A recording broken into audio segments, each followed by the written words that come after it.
Eu vou resolver agora o exercício 26 da seção 3.10 do livro da Diva, de cálculo A. A seção 3.9, que é a seção anterior, vários exemplos de limite indefinido, né, limites com indeterminações são resolvidos, só que esse aqui tem uma particularidade.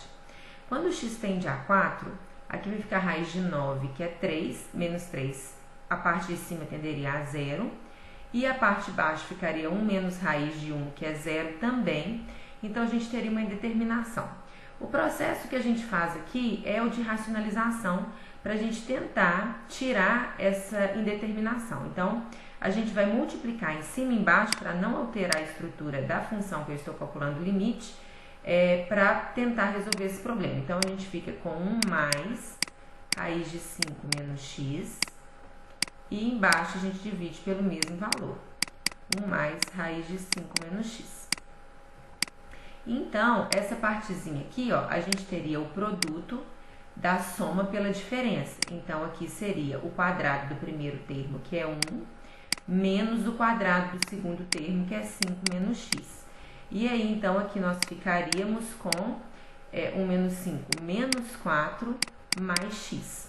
E aí, passaríamos, então, a ter o limite, quando x tende a 4, de 3 menos raiz de 5 mais x, que multiplica 1 mais raiz de 5 menos x, tudo dividido, então, por esse termo aqui, que é menos 4 mais x. Só que o que acontece? Quando x tende a 4, embaixo continua tendendo a 0 e em cima também por causa desse termo que continuou. O que a gente vai fazer, então? A gente vai multiplicar em cima e embaixo pelo conjugado desse termo aqui também. Então, em cima a gente vai multiplicar por 3 mais raiz de 5 mais x, e a gente vai dividir pela mesma coisa, para não alterar a estrutura da função. E aí, quando eu fizer o produto de 3 menos 5 menos raiz de 5 mais x com 3 mais raiz de 5 mais x, de novo vai ser o produto da soma pela diferença. Então, ó, esse produto aqui, eu vou resolver esse produto, né? Ficaria o quadrado do primeiro, que é 9, menos o quadrado do segundo, que é 5 mais x. Então, nós teríamos 9 menos 5, 4, menos x. Então, logo, como que vai ficar o nosso limite ali? Então, vai ficar igual ao limite, quando x tende a 4, de... Então, esses dois aqui, né? Essa multiplicação eu substituí por 4 menos x. Continua ali com o 1 mais raiz de 5 menos x. E aqui vamos ficar com menos 4 mais x. Eu ainda não posso cancelar, mas notem, se eu colocar o sinal de menos em evidência aqui embaixo, ficaríamos com menos 4 menos x, que aí ficaríamos menos 4 tá aqui, menos com menos mais x. Então, substituindo esse termo por menos 4 mais x, por menos, né, que multiplica 4 menos x, nós podemos cancelar esse 4 menos x com esse aqui, ó, permanecendo, lógico, com o sinal de menos.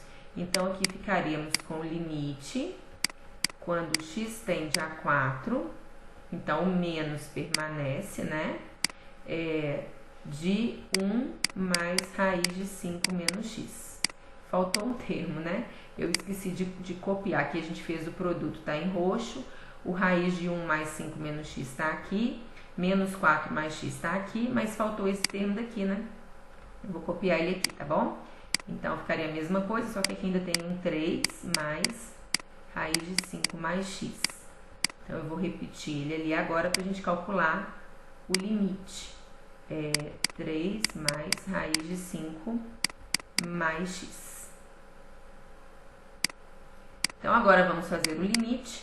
Quando x tende para 4, 5 menos 4 é 1, só que agora não tem o menos, né, para zerar. Então, vai ficar 1 mais 1, 2. Então, aqui vai ficar menos 2. Embaixo, quando x tende a 4, vai ficar raiz de 9, que é 3 mais 3, 6. Ou seja, esse limite é menos 1/3. Então, é um exemplo de limite com raiz em que eu preciso fazer multiplicar pelo conjugado tanto o termo de cima quanto o termo de baixo.